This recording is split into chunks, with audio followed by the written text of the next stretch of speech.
পাঁচজন ভারতীয় ব্যাটসম্যান যারা 2000 সালের পর থেকে একটা ক্যালেন্ডার বছরে সবচেয়ে বেশি ওডিআই রান করেছেন। নাম্বার 5, সচিন টেন্ডুলকার। ভারতের ক্রিকেটের মাস্টার ব্লাস্টার 2007 সালে অসাধারণ ফর্মে ছিলেন। ওই বছর তিনি 32টা ইনিংসে মোট 1425 রান করেছিলেন, যা দেখায় তার ব্যাটিং স্ট্র্যাটেজি তখনও চরম পর্যায়ে ছিল। ওই বছর সচিন শুধু রানই করেননি, তার খেলা ছিল একদম নিখুঁত। পেস বোলারদের বিরুদ্ধে তার স্ট্র্যাটেজি, স্পিনারদের বিরুদ্ধে তার ধৈর্য এবং বিভিন্ন পরিস্থিতিতে ম্যাচ জয়ের জন্য তার ইনিংসগুলো ভারতীয় ক্রিকেট প্রেমীদের মনে এখনো জীবন্ত। 2007 সালে তার গড় ছিল 47.50। এই বছরটা ছিল তার ক্যারিয়ারের পরবর্তী ধাপেও তার শ্রেষ্ঠত্ব প্রমাণের এক নিদর্শন। নাম্বার 4, বিরাট কোহলি।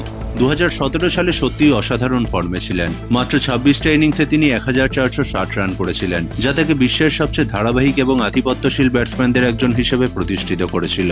বিরাটের খেলার বিশেষত্ব হল তার ব্যাটিংয়ে আক্রমণাত্মকতা এবং ঠান্ডা মস্তিষ্কের সমন্বয়। তিনি ভারতের অধিনায়ক হিসেবে দলের জয়ের জন্য নিজের ইনিংসের সঙ্গে দলের স্ট্র্যাটেজি মিলিয়ে খেলতেন।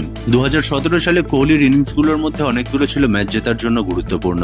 কঠিন উইকেট, ভিন্ন ভিন্ন দেশের পিচ এবং চাপের পরিস্থিতিতে তিনি ধারাবাহিকভাবে বড় স্কোর করেছেন। এই বছরে তার গড় ছিল 76, যা কোনো ব্যাটসম্যানের জন্য ওডিআই ফরম্যাটে অসাধারণ। বিরাটের ব্যাটিং কৌশল এবং মানসিক দৃঢ়তা তাকে পরবর্তী প্রজন্মের জন্য একটা আদর্শ উদাহরণ হিসেবে স্থাপন করেছে।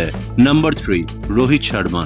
রোহিত শর্মার 2019 সালের ওডিআই মরশুমটি সত্যিই ঐতিহাসিক। মাত্র 27টা ইনিংসে তিনি 1490 রান করেছিলেন, যা একজন ভারতীয় ব্যাটসম্যানের জন্য একটা মডার্ন যুগের অন্যতম সেরা সিজন।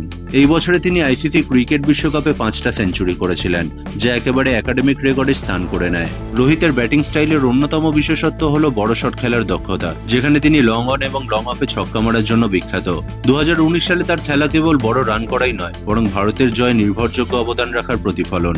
বিভিন্ন দেশের পিচের সঙ্গে মানিয়ে নেওয়ার ক্ষমতা এবং চাপের ম্যাচে স্থায়িত্ব দেখানো রোহিতকে বিশেষ ব্যাটসম্যান হিসেবে পরিচিত করেছে।